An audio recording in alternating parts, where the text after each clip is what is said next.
Stu, do you want to start with any strategy or forecasts or changes you've got this year for Sky Lofts and SW Homes? I mean, literally, as soon as that autumn budget happened, it's just gone absolutely bonkers. People have been sitting on their hands waiting to know, or the nervousness of what's going on with their jobs, or with the money in the economy. That we had like 8 or 9 go ahead, like within a few days after, and we had like, I think we had 9 go ahead the week leading up to Christmas. So it's just gone bonkers, which is great. And I've set a deal up with XB Surveys. One of my architects, lovely girl, she's been with me for about 4.5 years. She's going back to Romania for about 3 months for some health stuff. It's a lot cheaper back home than here. Some private checks, this, that, and the other. Anyway, she's going back home for 3 months. So what we've done is use the advantage to work with the network and with Jack and with Ben, and we're going to we've set up a deal where we're going to use their services for 2 or 3 days a month, and we're going to just fill them 2-3 surveys, and they're going to go out first point of contact. Basically, as soon as someone signs up, get them booked in, they're going to go and do a full digital home survey and do the digital measured survey, and then hopefully within 4 or 5 days we've got a full set of drawings, elevations, sections done. Because we're working in the loft section, we don't have to be as accurate on the ground floors and stuff. So we'll find that relationship together. But what I'm now hoping is that Ross, my in-house architect, will be able to go within a week from them signing up with the existing drawings to have a red pen meeting with the customer and talk about exactly what they want to do. So we're not mucking around doing 2 or 3 options, because that's one of our USPs is we've got an in-house architectural team. We'll come and do different options, and we'll have that one-to-one relationship now. We're carving out a lot of the time wasted on going around with a tape measure and measuring everything.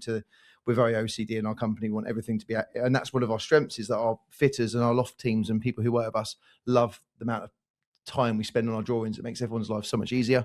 So our plan is to go there with a full set of existings, draw it with them. So we're actually removing the time it takes to do 2 or 3 options, draw up exactly what they're looking for in their house. We call it red pen meeting. And then we'll whip that over to Romania. Andrea will do all the finished drawings, and we'll go straight into the cancel and hopefully try and time that within a few weeks. So it means that we can do more with less team members. I'm definitely not looking to take many more staff members on, maybe 1 or 2 this year.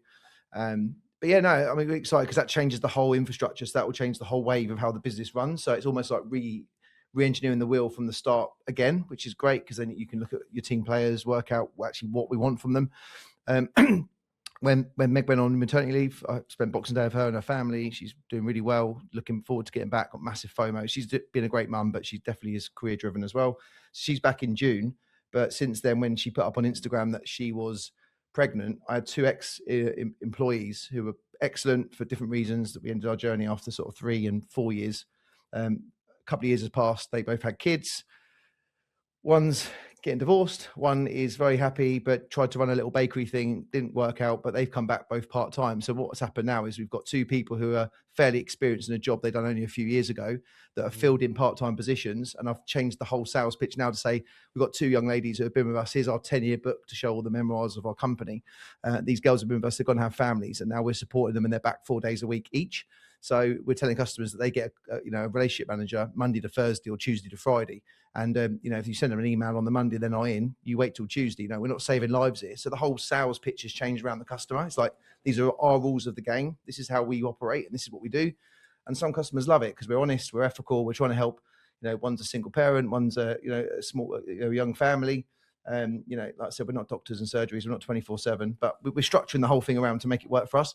And then my number one priority is obviously this house. I need to, Charlotte's fallen in love with it, that she's fallen in love with the charm, the character of it, which is dangerous because I'm not staying as it is. I'm not spending money on doing small bits. We're going in balls deep. Yeah. And we're going to get it ripped off, the roof's coming off. So, so I'm really trying to keep her motivated to choose brick samples and render and oak details and windows and stuff that I really like.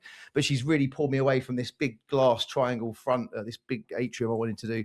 She wants it to be more homely, and I get it because, as much as it will look great, I want it to be close the door and we're at home and it should be cozy. So send her on a nice holiday to Dubai for a few weeks, just as you're building that front facade, mate. A-frame it. Once it's built, it's done. You know what I mean? I think I've got a solution for it. I think the house layout, I'll show you boys offline, but it looks mega. If I can get planning. There's a Christmas tree run that happened this morning.